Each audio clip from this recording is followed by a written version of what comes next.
ده اكتر موبايل في رايي يستحق الشراء في 2025. اكتر موبايل بيقدم قيمه ممتازه جدا مقابل سعره فعلا. فتعالى اقول لك على اكتر من 11 ميزه عجبوني جدا في الموبايل ده يخليه اختيارك المثالي فعلا، واكتر من 7 عيوب ممكن يخلوك تغير رايك عن الموبايل. انا عمري مؤمن بفكره ان التجربه الاوليه بتختلف كتير قوي عن التجربه المطوله، علشان كده انا استخدمت الموبايل ده لفتره كبيره جدا. فتعالى اقول لك على كل حاجه تخص الموبايل ده. بس قبل ما نبدا كالعاده ما تنساش تصلي على النبي، ده اهم حاجه، ولايك وسبسكرايب وكومنت حلو. من غير كلام كتير كده يلا بينا. كالعاده خلينا نبدا بالمميزات اللي بيمتلكها الاكس اس ماكس، وبعد كده هنتكلم عن السلبيات. اول ميزه بما انه موبايل من ابل، بعيدا عن الديزاين لان ده موضوع بيختلف من شخص للتاني، من الاخر اذواق يعني وكده. عندك هنا من افخم واقوى الماتيريال اللي ممكن تكون موجوده في اي موبايل في سعر. الموبايل هنا طبعا ظهره من الازاز، ولكن ازاز متين جدا، فاهم؟ مش اللي هو الازاز العادي ده. غير طبعا الحواف اللي من الستانلس ستيل، حاجه بريميوم جدا فعلا. انت من الاخر بتتكلم على موبايل من ابل، فما تراجعش وراهم في الحته دي، ده بجد يعني ما فيش حاجه اسمها عيوب صناعه بقى والكلام ده، فاهم؟ مع ابل لا، صعب فعلا تشوف الكلام ده. مش شرط الاكس اس ماكس، لا انا بتكلم في العموم،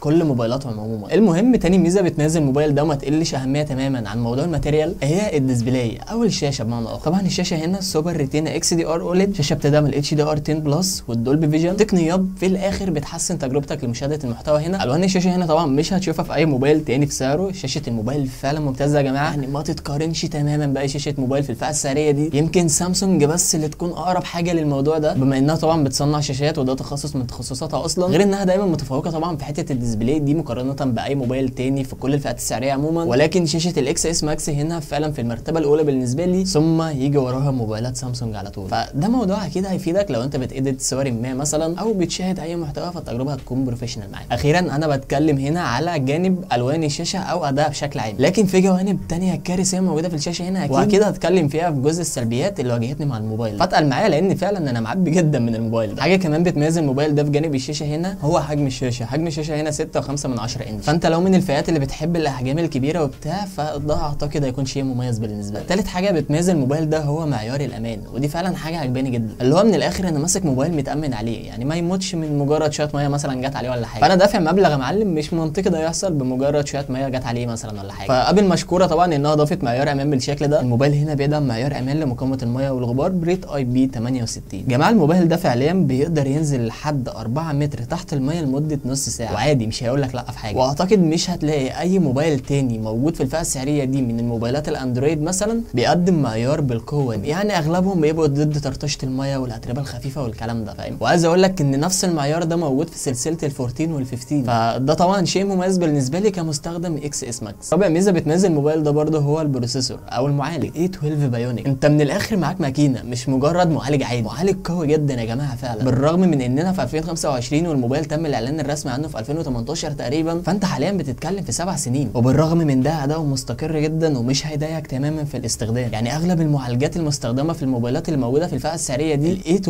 بايونيك حرفيا اقوى منهم بمراحل. ولكن في سلبيه برده في نقطه المعالج هنا، اكيد هتكلم معاك فيها برده في جزء السلبيات. اتقل معانا، بقول لك معبي جدا من الموبايل ده. طبعا معاك ال A12 بايونيك وسوفت وير ابل، واعتقد هينزلوا الاي او اس 19. في تسريبات بتوضح ده وفي تسريبات قالت عكس كده، فدي طبعا حاجه انا ما اقدرش اكدها لك. وطبعا لو اتكلمنا في حته الجيمنج فمش هتواجه اي مشكله مع الموبايل الحقيقه في الحته دي. مش هتواجه دروب فريم تقطيع، مفيش الكلام ده فعلا. الميزه الثانيه في الموبايل ده هي تقنيه الفيس اي دي اعتقد اكتر وسيله امان موجوده حتى الان، وسيله امنه جدا فعلا، وبيحصل لها ابجريدز دايما من ابل بشكل مستمر. يعني انت حرفيا بمجرد ما ترفع الموبايل هتلاقيه فتح معاك. الميزه الثانيه في الايفون اكس اس ماكس، واكتر ميزه ابل بتميز موبايلاتها بيها، هي حته الكاميرات. ده طبعا سيستم كاميرات من ابل، فده افضل سيستم كاميرات انت ممكن تواجهه في حياتك مقارنه باي موبايل اندرويد في العالم. اي ايفون في اي فئه سعريه مختلفه كاميراته افضل من الاندرويد. طيب خلونا نبدا الكلام على طول بالارقام والتجربه الفعليه. طبعا مبدئيا الكاميرا الاولى بدقه 12 ميجا بكسل بفتحه عدسه اف 1.8. اما عن الكاميرا الثانيه فجايه بدقه 12 ميجا بكسل، كاميرا خاصه بالتليفوتو وبتدعم الاو اي اس. وعموما الكاميرتين بتطلع منهم نتائج مش طبيعيه. الصور شارب وعلى مستوى التفاصيل ممتازه، كواليتي الصوره عالي قوي الصراحه، ومعالجه الصور نفسها فعلا مميزه جدا. الصوره واقعيه فعلا بشكل كبير، وفكره الديناميك رينج ابل بتعرف تظبط الحته دي جدا. تجربه الكاميرات هنا مميزه جدا الحقيقه. غير ان تصوير الفيديوز هنا بيوصل ل 4K 60 فريم في الثانيه، ده بالنسبه للكاميرا الاساسيه طبعا. يعني حرفيا انت لو صانع محتوى بلوج وبتاع او زي حالاتي كده، انت مش هتحتاج لكاميرا اصلا. الموبايل يعتمد عليه جدا في الحته دي فعلا. اما بالنسبه لصوت السماعات فصوت السماعات هنا طبعا ستيريو طبعا متجسم من اليمتين. نشغل اي حاجه كده ونشوفها مع بعض. انا اوريدي عامل لها اكتر من تيست اصلا وعارف تجربتها او ادائها كويس جدا، ولكن هحاول اعيشك التجربه.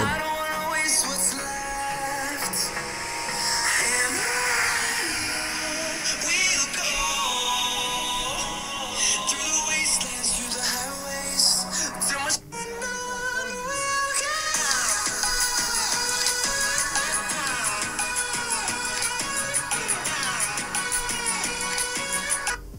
الصوت مرعب يا جماعه. طبعا الميكروفون ده مش هيوصل لك التجربه اللي انا عايشها دلوقتي، بس صدقني تجربه السماعات هنا خياليه. وبكده تقريبا نكون اتكلمنا عن كل المميزات اللي بيمتلكها الاكس اس ماكس. طبعا انت شايف بقى ان خلاص الموبايل ده بالفعل هو ده الموبايل اللي انت عايزه، يعني من الاخر اللي هو انت شايفه دلوقتي موبايلك المثالي، واللي هو انت مش عايز غير ده. احب اقول لك بقى يا صاحبي ان الموبايل ده بيمتلك سلبيات غالبا او وارد ما تتقبلهاش تماما في موبايل، او عادي ممكن تقفلك من الموبايل ده اصلا، او ممكن تتقبلها عادي او تتجاهلها ويكون موبايلك المثالي فعلا. يعني جزء السلبيات جزء مهم جدا انك تعرفه، نقط مهمه جدا مهم انك تعرفها قبل ما تاخد قرار الشراء علشان يكون عندك علم بكل حاجه تخص الموبايل ده. اول سلبيه واجهتني مع الموبايل ده هي مسكته مش مريحه تماما عند الاستخدام لفتره طويله، خاصه ان انا ماسكه من غير جراب، فالموضوع مش احسن حاجه. يعني الكيرفات اللي موجوده في الفريم دي مخليها الماسكه مش احسن حاجه. خلوني بقى احطه في الجراب، او قبل ما احطه في الجراب في حاجه ثانيه، ان الظهر هنا بيبصم، وطبعا انت اكيد شايف حاجه زي كده من بدايه الفيديو، يعني اللي هو انت هتحتاج كل كام دقيقه كده ولا حاجه تمسحه، فاهم؟ مش عارف بقى الصراحه، ممكن اللون الجولد منه مختلف شويه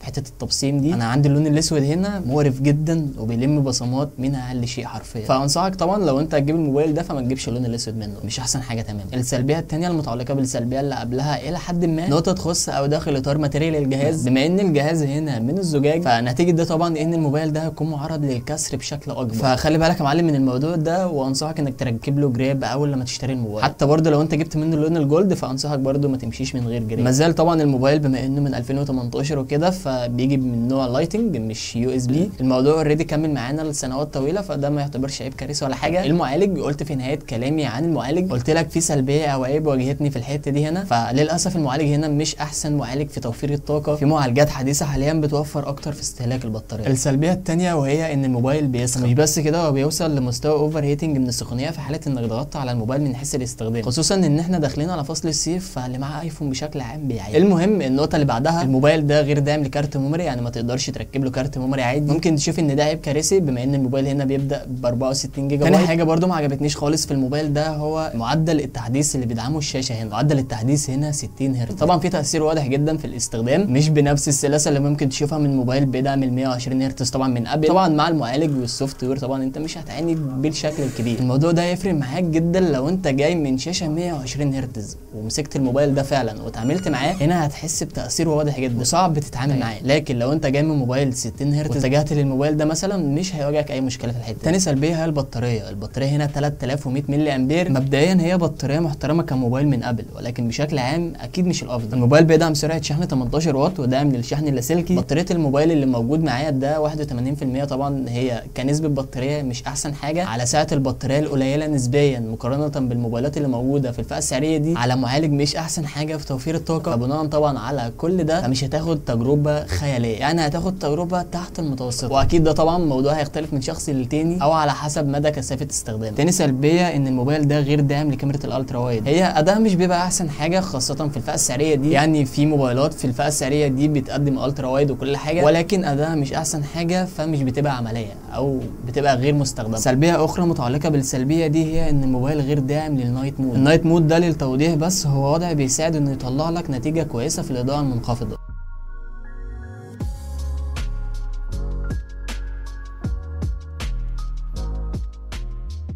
فاداء الكاميرات في الاضاءه الليليه مش احسن حاجه. سرعه شحن الموبايل ده 18 واط فقط، ده رقم مش مقبول تماما لان اي موبايل اندرويد حاليا او من كام سنه مثلا بينزل بسرعات شحن اقوى من كده، فمقارنه بموبايلات تانية كتير في الفئه السعريه دي هو اقل واحد في وسطهم اكيد. سلبيه تانية برضو تقريبا انا نسيت اتكلم عليها وهي موجوده في الشاشه، النوتش القبيحه بتاعت ابل. حرفيا ده مش نوتش عادي، دي مسطبه مزعجه طبعا في كل الحالات. انت مش واخد شاشه فول سكرين فده هيضايقك نسبيا في الفرجه على اي محتوى وشكلها مش احسن حاجه طبعا. فبس كده لازم طبعا تحط النقط دي في اعتبارك قبل ما تاخد قرار الشراء. بناء على ده كده تقدر تحدد هل الموبايل ده مناسب ليك انت ولا لا. لو محتاج راي في الموضوع فالموبايل ده ما زال مناسب، هيقعد معايا سنتين 3، وده لان العيوب اللي بيمتلكها الموبايل ده انا اقدر اتخطاها عادي. حاجه مهمه برده عايز اتكلم معاك فيها، وتقريبا كل مره اتكلم فيها لما بتكلم عن موبايل من ابل، خليني ما اطلعش بره الموضوع واكلمك عن الاكس اس ماكس تحديدا. لو هتشتري الموبايل ده في الوقت الحالي بلاش تروح لنسب بطاريه عاليه. الموبايل ده مبدئيا تم الاعلان الرسمي عنه في 2018، فاستحاله تلاقي منه بطاريه فوق ال 81 مثلا، الا بقى لو كان مغير بطاريه مثلا. اشتري الموبايل نسبه البطاريه بتاعته قليله، من هنا هتضمن ان الموبايل شارع بنسبه كبيره. يعني لو هتجيبه مثلا بطاريه فوق ال 80 ممكن تستخدمه كام شهر ولا حاجه، ممكن تروح تغير له بطاريه بعدها